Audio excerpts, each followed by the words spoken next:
The golden streaks from the dawn-lit mountains embrace this land. It is the easternmost part of India, Arunachal Pradesh.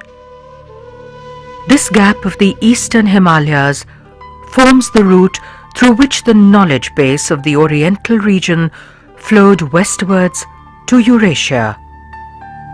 Every age or epoch has a story of domination. The story that tells us about the arrival of the fittest. It is here, deep inside these gorges and streams, that we get a glimpse of the rare features of nature at their best. In the Namdapha National Park, where some of the greatest wonders are yet to be explored. The Namdapha National Park, the last of the East. Namdapha unfolds its slopes and valleys and seems to reveal the courses of migrations, the route through which the forefathers of Arunachalis and Naga people came and settled here. From Singhphos who ruled the region to the Chakma refugees from former East Pakistan or today's Bangladesh, form the broad-spectrum humans who found Namdapha to be a better place to live.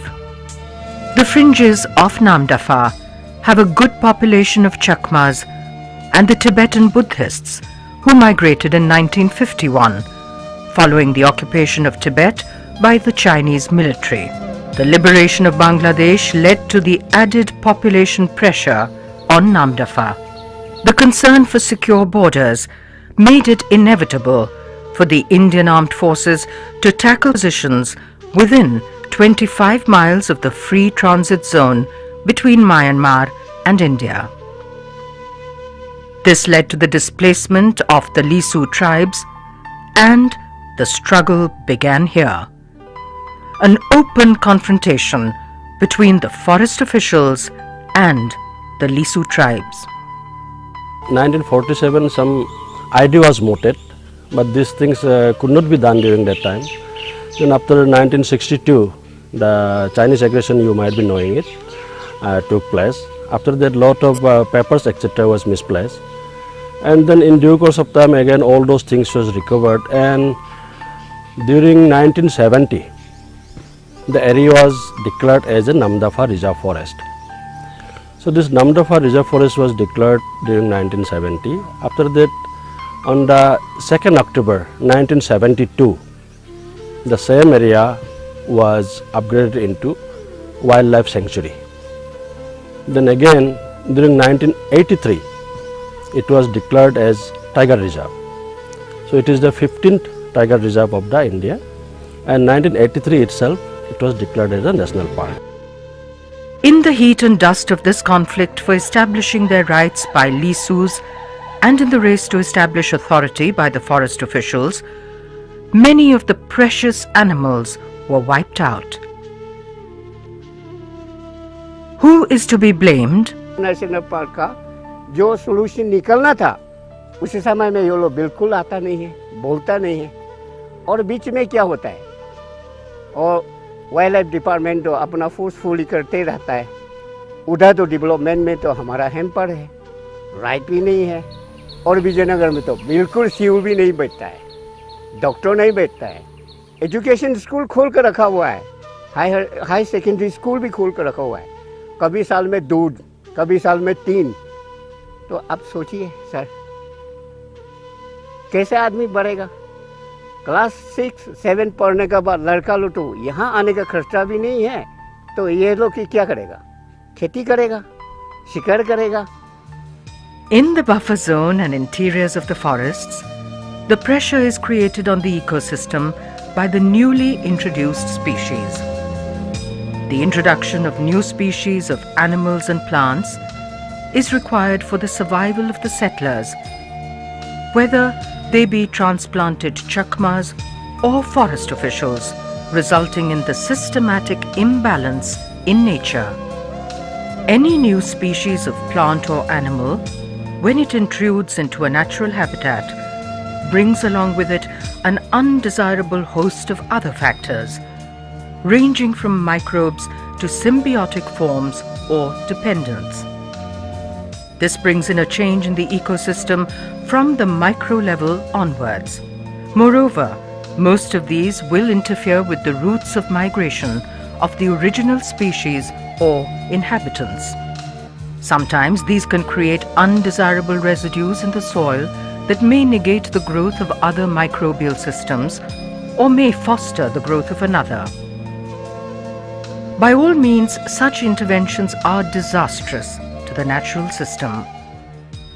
Along with this, the forest system became the ideological clash ground between human beings as well, all for survival. That can be seen in every aspect of nature which we get in Namdapha. For ages, Namdapha remained unspoilt from human interference. Most of the area is still inaccessible, except a few pockets where poachers and forest officials have made camps. The core zone of Namdapha is nearly 1,808 square kilometers, and the buffer zone where human intervention extends is nearly 177.4 square kilometers.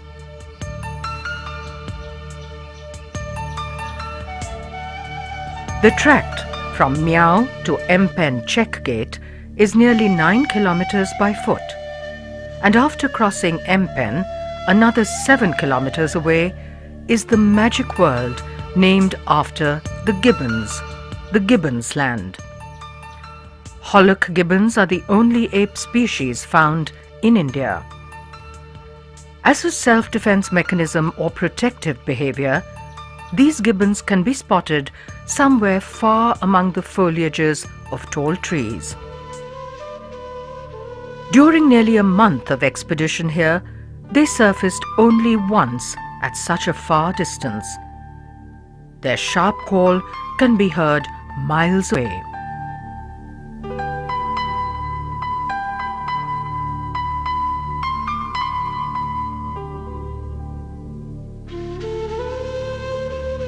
Among the macaques or the langurs, the Assamese macaque is predominantly seen here. Moving in groups, they follow the course along the Empen River to the Dehing River from one side and then to the other side. The macaques and the gibbons share the same habitat and have several commonalities in food habits. Fruits of this wild fig tree and this red fruit, locally called bandardima, is also their favorite. Among the rodents, Namdapha has quite a sizable population of the Malayan giant squirrel. Mostly, they feed on flowers and fruits.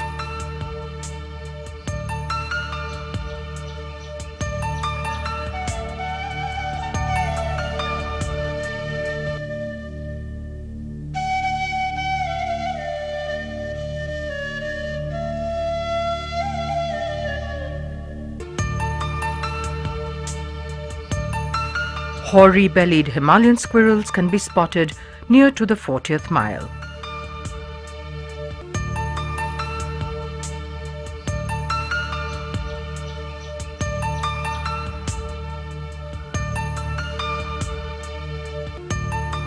The most interesting squirrel that needs intense searching is the flying squirrel.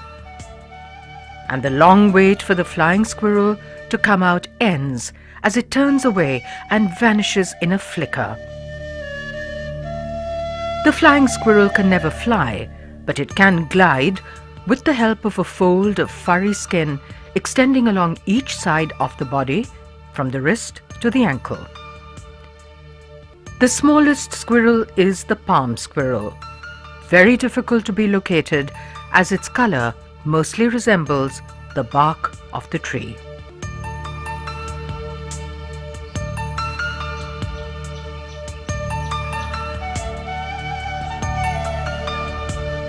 The evergreen forest of Namdapha has a lot to explore in its hidden depths. Crossing the Nord Deutsche River becomes difficult during most of the year, except for a couple of weeks in November and December. That too, at times, is also uncertain. Rains in the hills can keep one landlocked for weeks together. Both the banks are rich in biodiversity.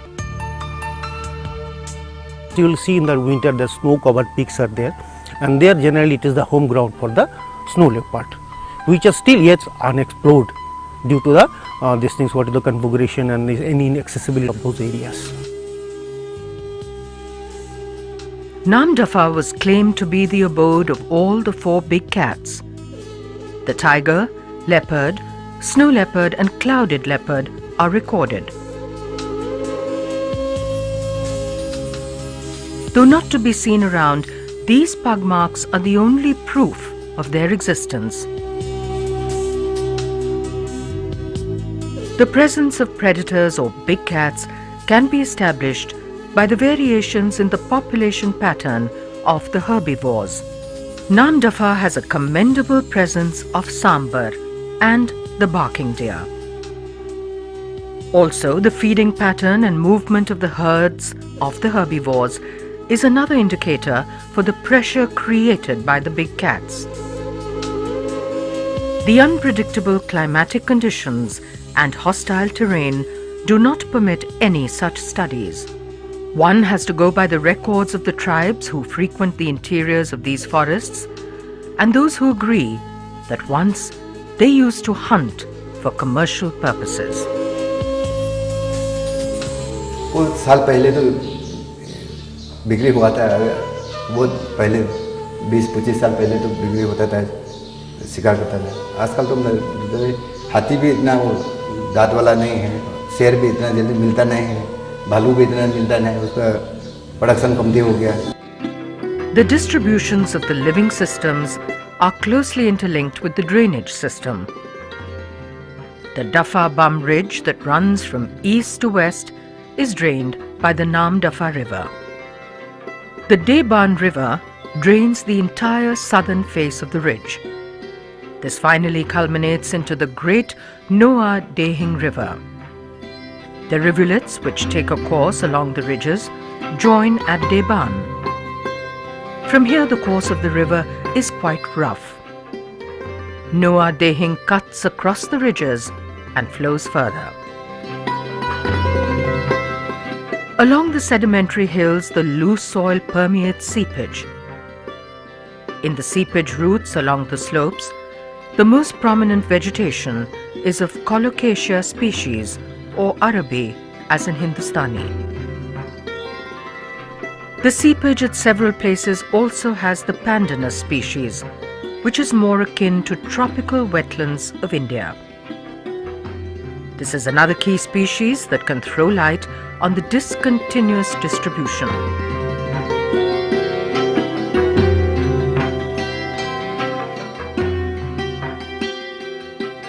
Plantain or Musa species are growing well along the seepage areas. Next to this, at the bottom layers, form the ferns.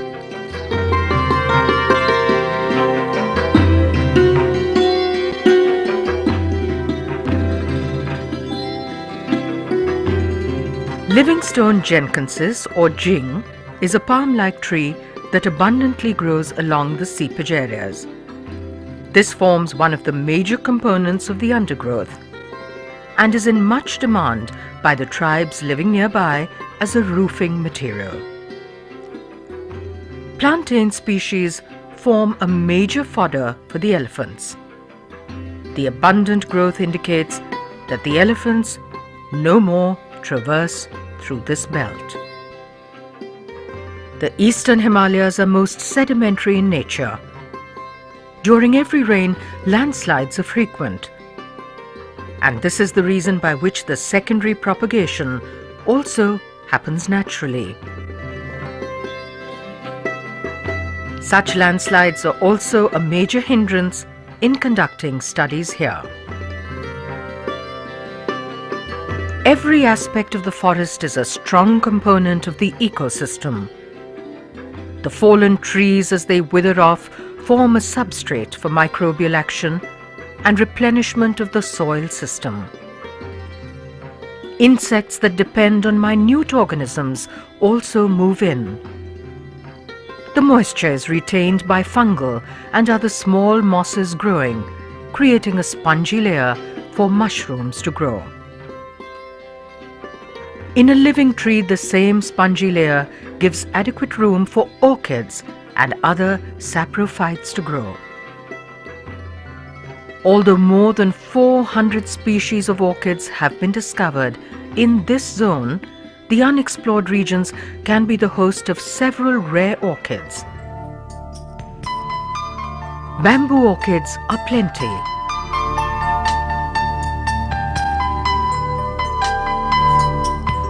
Changes in the natural habitat and the lust for micropropagation for commercial purposes have made the orchids shrink.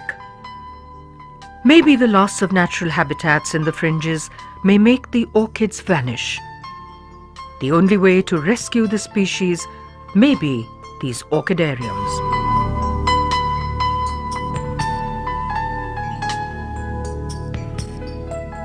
In its entire depth, Namdapha still nurtures many species of plants which have rare features. Shima Valichi is a tree that creates an allergy to passers-by. People who pass even through the near vicinity of this tree get irritation and itching on the skin, which later on develops into boils. Starcosa villosa, or the udal tree, is another species that has high commercial value. The bark of the udal tree is highly fibrous and has good strength as well, and therefore is used by the tribes for making ropes. Another prominent tree species is the Morasalba or bola tree, which has a high traditional value in tribal society. The wood of the bola tree is termite resistant and non-corroding and can last for over a century. Where there are flowers, there are also butterflies. Namdapha has a record of 140 species of butterflies.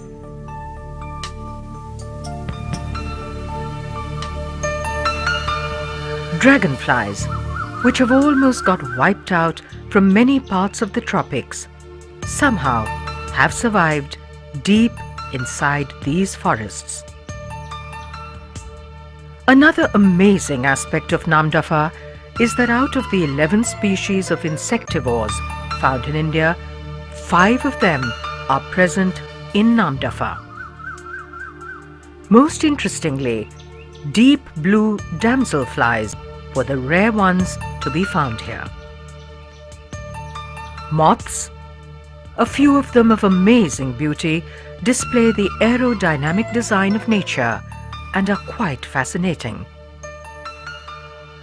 Beetles are often unwanted visitors. After the rains, they get hallucinations, even by candlelight, and get into trouble. It's a mammoth effort for them to turn back and fly off. Grasshoppers are seen less frequently. This is a good indication for the predator-prey balance in this case. Indian red ants are widely distributed. With the advent of the monsoon, they club together the leaves and mostly lead a leisurely life in the extreme rain. Honeybees are abundant in the forest areas, but due to restrictions, the local tribesmen do not harvest this minor forest produce. Some insects camouflage themselves and are difficult to spot in Namdapha. Stick insects or phasmids and the leaf-shaped grasshopper are some of the ones that could be spotted. Earthworms constitute one of the prominent annelid species. During the rains, these come out to escape from waterlogged areas. As many as 10 species have been identified in the Namdapha National Park.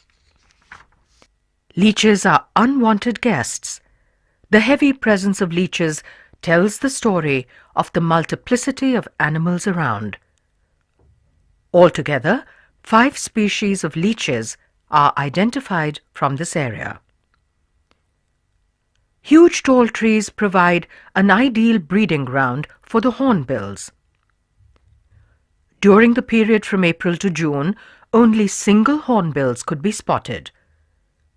The female hornbill remains confined in the nests inside the tree holes, and the males go in search of food, feeding the mother and the chicks till they fly.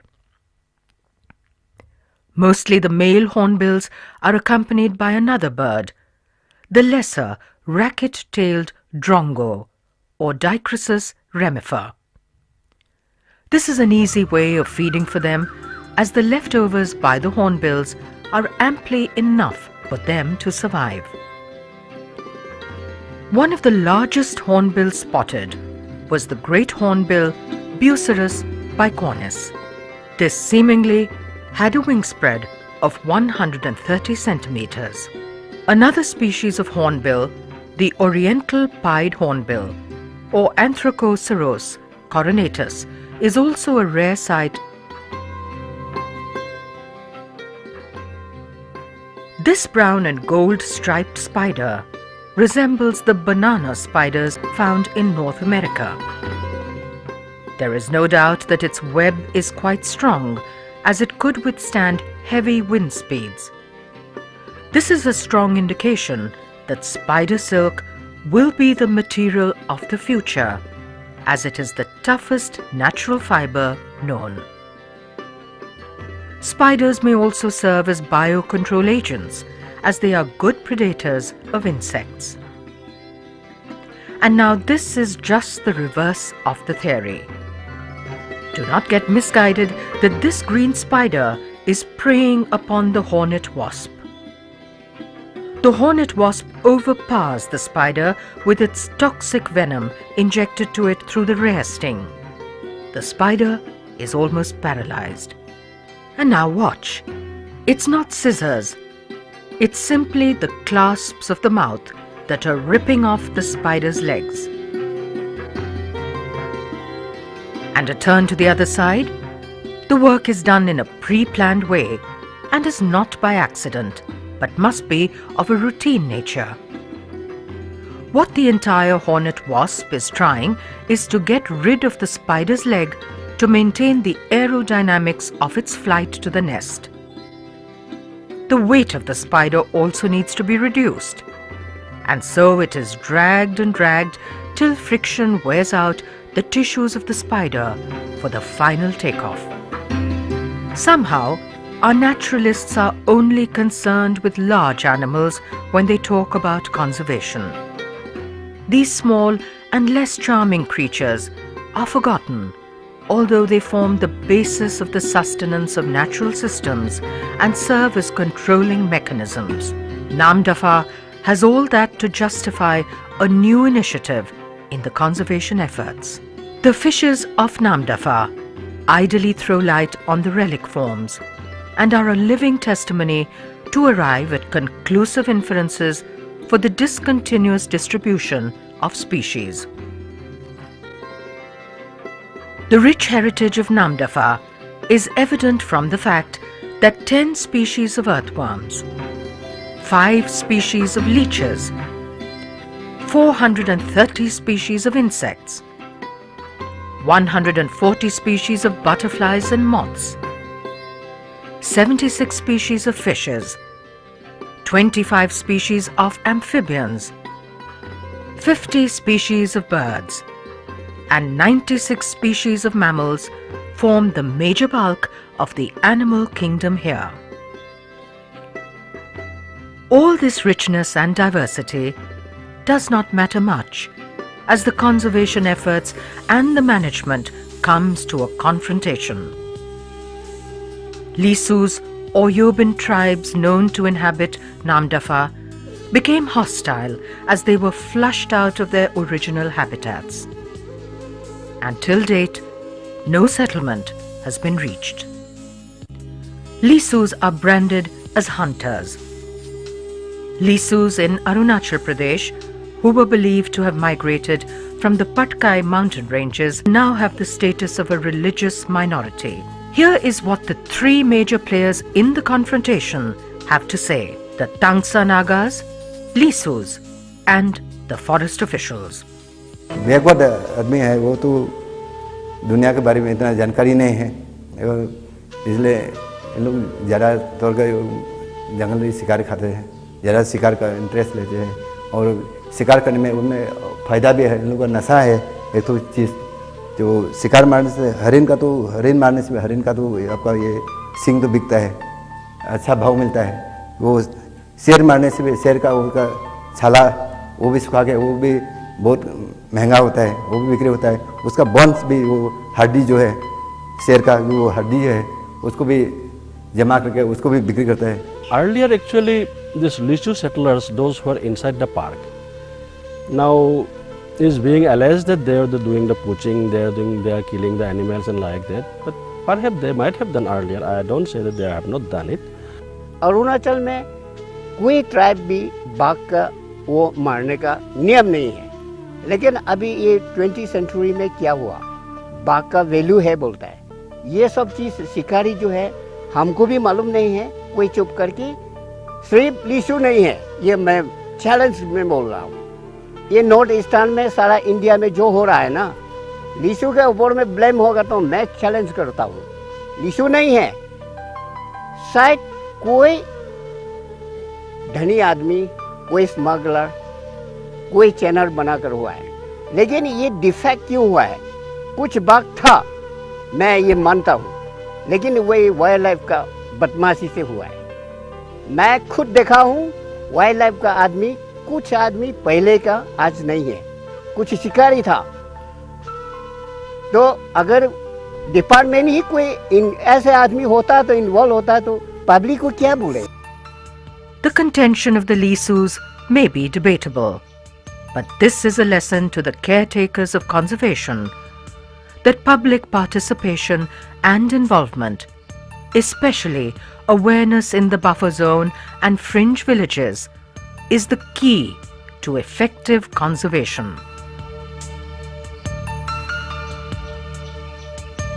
अरे जब जीने का सवाल होता है, right भी नहीं है तो हम क्यों नहीं जाएगा, हम क्यों नहीं लड़ेगा? आप कुछ मत बोलो, अगर आप रुकाएगा आपको भी मार डालेगा। All these may be repetitions for a new chapter from an unwritten volume of natural history.